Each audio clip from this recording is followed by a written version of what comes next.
One of the things that I like most about development studies is the way that we're able to address really topical issues and to try and understand why what is happening in the world right now is happening and what might be the consequences of that.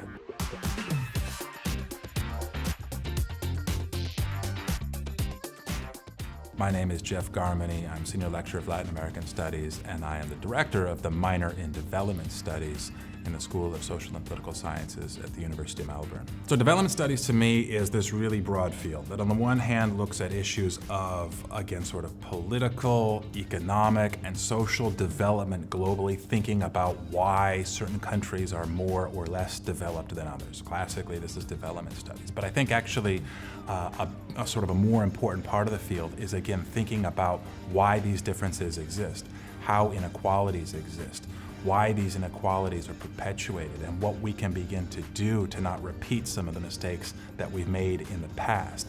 And to me, this is one of the strongest features of development studies, is thinking critically about how development happens and what we can do to make sure development happens in better and more just ways in the future.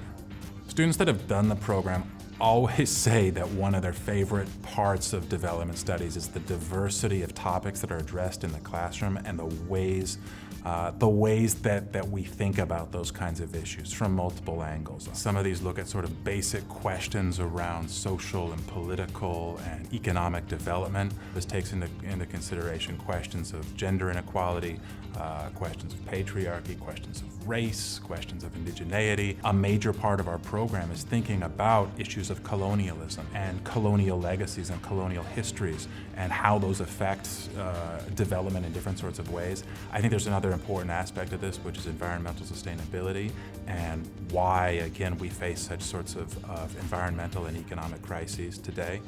We're not trying to tell students what to think, right? We're just trying to give people critical tools for thinking and making sense of the world and letting them come to their own conclusions, thinking about them, again, from sort of a critical standpoint, but then also a sort of a what do we do about it? So there's a real humanitarian focus as well.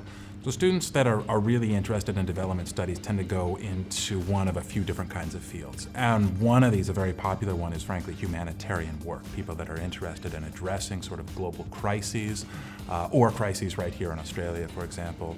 On the other hand, we also get a number of students, I think, who are interested in working in sort of higher level global institutions, for example, the United Nations or major development sorts of think tanks. We also get a lot of students who are interested potentially in working for government or working in civil service. A big part of development isn't just about doing it internationally, it's also in issues of local development and what can be done right here in Melbourne or Victoria more generally.